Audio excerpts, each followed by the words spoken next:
It's our next guest, serial guest for Radio Entrepreneurs Now, looking quite dapper for 2018. Kevin Smith from Best of Care. Welcome back, Kevin.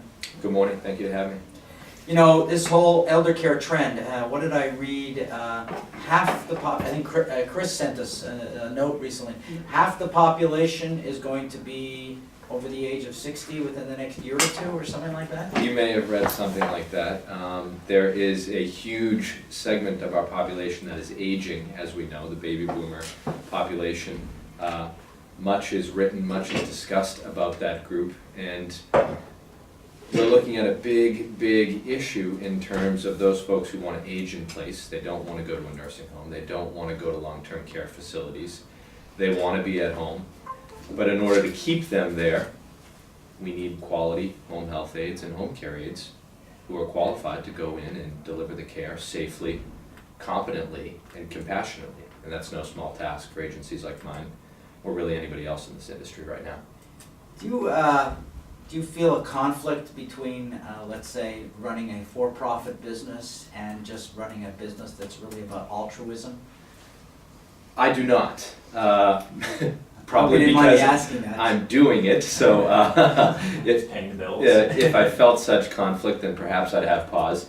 I do not. I feel that people, certainly in this climate, years past and in the future, are happy to pay for a service that they feel is above and beyond the quality that they may get elsewhere, whether that's from a nonprofit or another for-profit perhaps. But people are willing to pay for a high level and a high quality of professional service.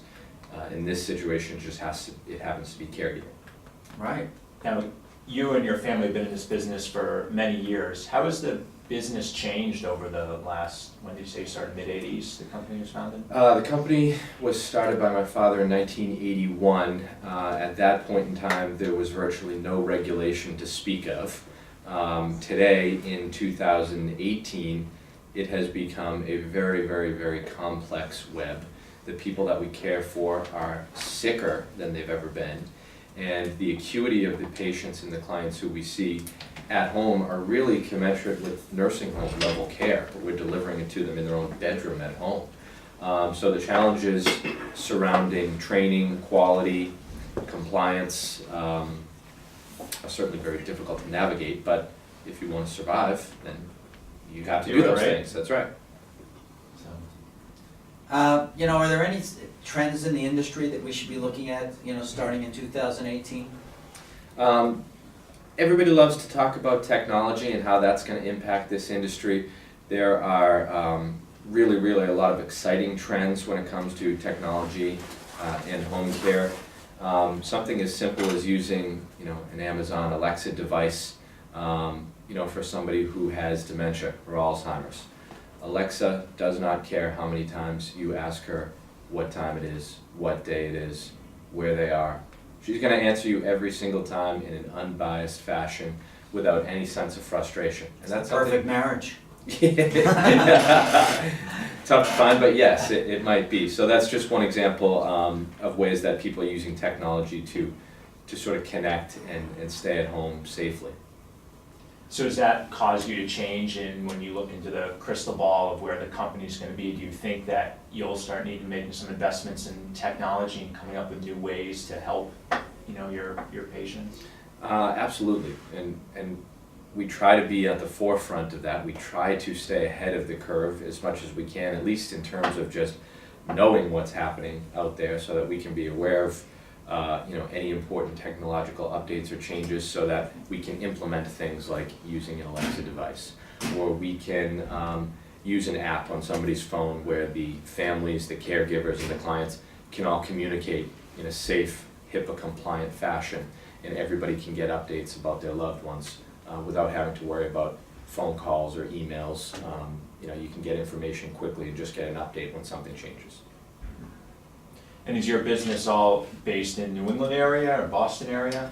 Yes, so we're headquartered in Quincy, but we just recently expanded, not too far from here actually. We are now in Milton at Fuller Village. It's an independent living community, and our agency was just selected to be the preferred provider of all home care services to any resident in that community who wants to pay privately for home care. We've got an office there, they call us, we set it up. So we just added about 100 new clients and 50 new caregivers to our team December 18th. Wow, that's fantastic. Thanks. So ultimately, for our listeners, can you describe the organization so that they understand the context? Sure. So Best of Care, as I said at the outset of this discussion, was started in 1981. So it's aging and growing at the same time. We are a non-medical home care agency, so we do not deliver any skilled nursing whatsoever. We employ home health aides, homemakers, companions, to deliver assistance with activities of daily living, basically doing what we need to do to keep our clients safe at home, which is where they prefer to be in a non-medical fashion. What do you think the biggest threat to the business is? It's definitely the workforce shortage. Finding individuals to do this work is very, very challenging. So in order to do that, we've had to be very creative recently. We recently formed a partnership with Quincy College, whereby they're in the same building as us in Quincy. Any student who's interested in becoming a home health aide can participate in a training program. It's free of cost to them. They graduate with a home health aide certificate and guaranteed employment with my company. That's great. And now you took over the business, or you're working with your father on the business. How did that transition go? Any war stories or any advice you want to give for other entrepreneurs that are transitioning from one generation to the next? I know this program is familiar with the Family Business Association, and we are a part of that as well. So it's nice to be a part of that community and see what other people are going through and try to share some thoughts. But with respect to our family business, really there has not been much of a attention or push-pull. I think my father was sort of right at the sweet spot in terms of his age and his position within the company, that he was okay to take a few steps back, let me become the key decision maker and start pushing this thing in the direction that it needs to go in, and not have to worry about being involved in many of the critical decisions that I need to make. So from that perspective, it was a smooth transition. I think he enjoys being on the Cape, working in his office down there. It's almost like a little microcosm of our whole business down there in that area. So it's worked really well. I don't have a ton of great advice for anybody who's in a family business. Any other family members involved? Was your mother involved? My mother was employed by Best of Care for many, many years. She worked in the office. She did all kinds of odd jobs. She worked out in the field a little bit doing some supervision. I've had an aunt who has been employed as a home health aide for a long time. I've got another aunt who's in the office. So Wow. There's a lot of us, and That's 5 and counting. I've got 2 kids now, so who knows what the future holds for them. But if we're still doing this thing, then the door's open to them too. One thing I heard, you talk about advice, and Jeff, I'm sure you see this a lot, you said your father was ready to give up control and allow you to start making decisions, and I see that a lot, and Jeff, curious your thoughts that, that generation that is starting to phase out at some point needs to be comfortable giving that up and allowing the next generation to take over, and sometimes that's a big hurdle for the person to get across. They've started the company in many cases and have made the decisions all these years and just can't let go. I think that's 80% of the battle, is just having a patriarch or a matriarch who wants to let go.